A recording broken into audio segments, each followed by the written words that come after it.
जंगल कुछ ज्यादा ही शांत था। इतना शांत कि पत्तों की हल्की सरसराहट भी डर पैदा कर रही थी।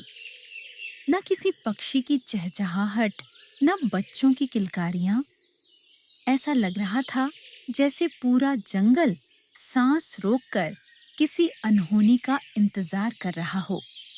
यह वही पल था जब आसमान से एक साया जंगल की सीमा में दाखिल हुआ। वाह, जंगल कितना शांत लग रहा है।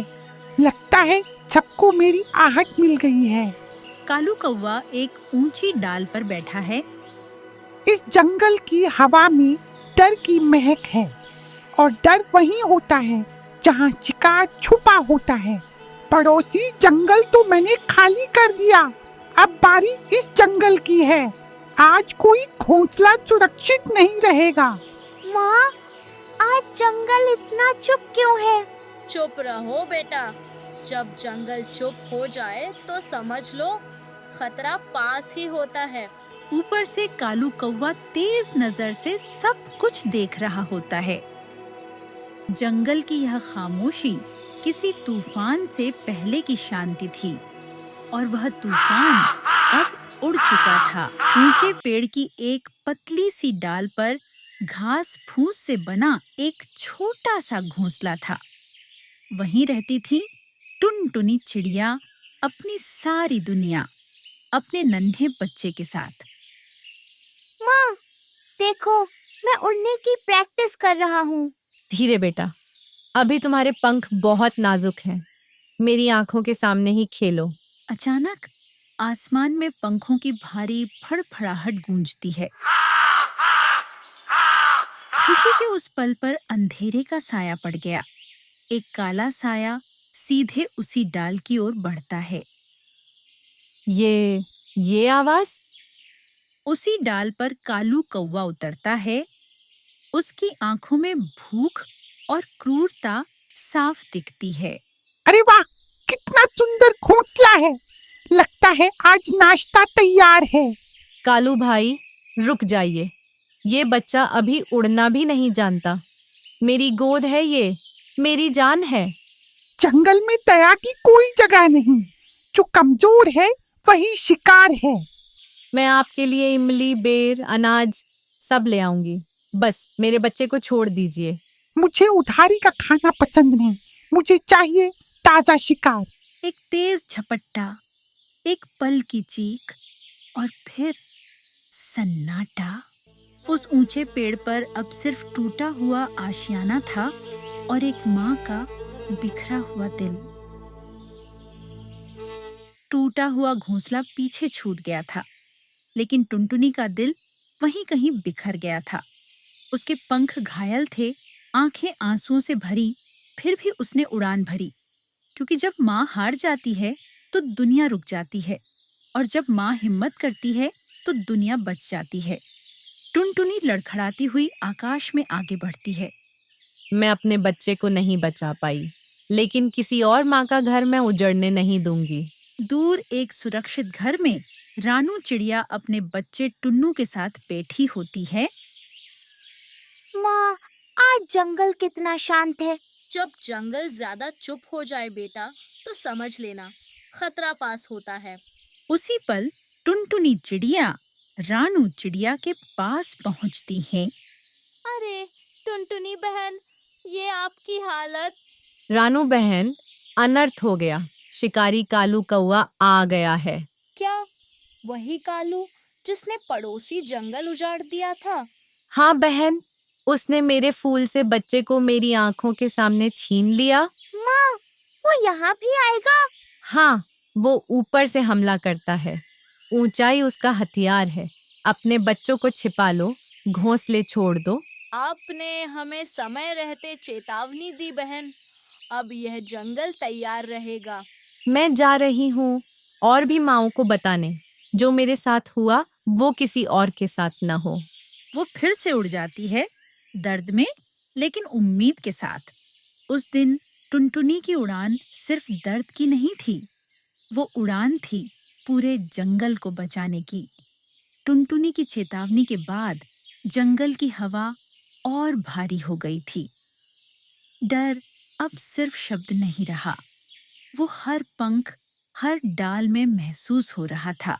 माँ, अगर वो कालू कौवा यहाँ आ गया तो हम क्या करेंगे? वो उड़ता है, हम उससे बच कैसे पाएंगे? रानू कुछ पल चुप रहती है, उसकी आंखें इधर-उधर देखती हैं। डर से कोई रास्ता नहीं निकलता बेटा, रास्ता निकलता है सोच से। लेकिन माँ, वो बहुत ताकतवर है। ताकत हर बार जीतती नहीं। जो सिर्फ ताकत पर भरोसा करता है, वो एक दिन गलती जरूर करता है। रानू जमीन की ओर देखती है। कालू की ताकत है ऊंचाई और तेज नजर। तो हमें ऐसी जगह चाहिए जहां ऊंचाई बेकार हो जाए और नजर धोखा खा जाए। तो क्या हम पेड़ छोड़ देंगे? हाँ बेटा, आज हमें पेड़ों से नीचे उतरना होगा।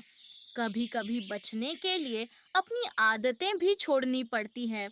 हवा में फिर से पंखों की दूर की आवाज गूंजती है।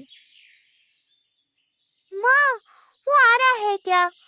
नहीं, वो आए या न आए, हम तैयार रहेंगे। याद रखना बेटा, जब मैं कहूँ तब बिल्कुल नहीं हिलना। न आवाज, न डर।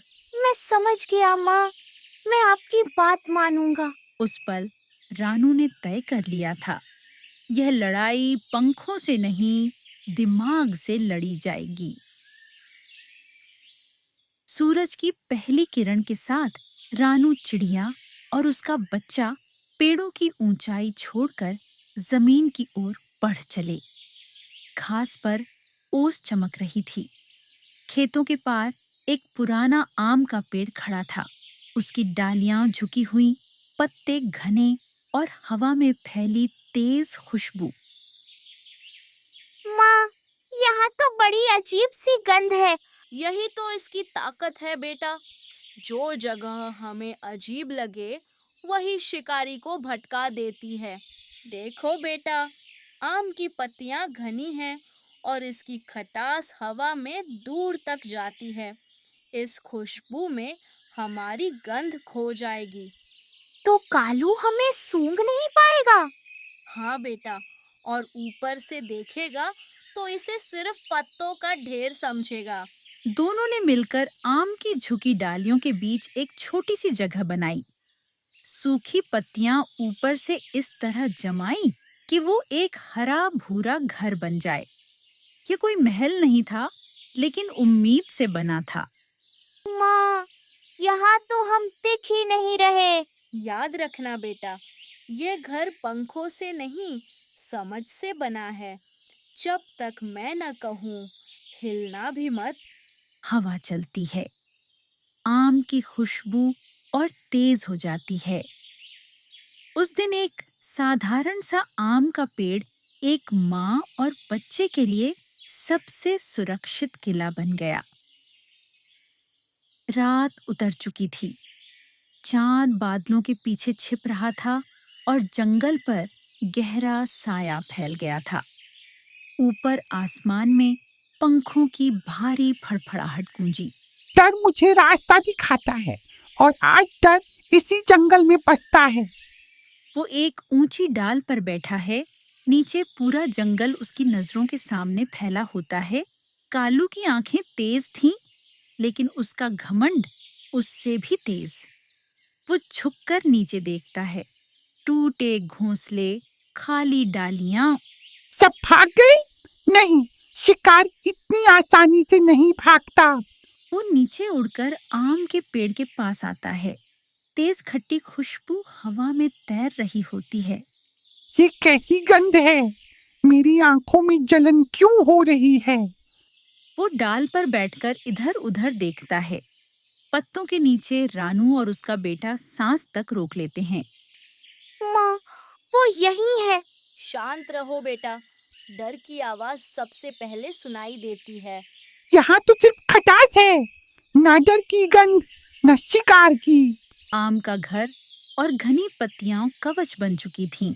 छी, यह पेड़ तो मेरी आंखों और नाक दोनों को धोखा दे रहा है। आज बच गए, लेकिन जंगल छोटा है, मैं फिर लौटूंगा। देखा बेटा, जब दिमाग मजबूत हो तो सबसे बड़ा शिकारी भी रास्ता भूल जाता है। उस दिन शिकारी हार गया और समझदारी जीत गई।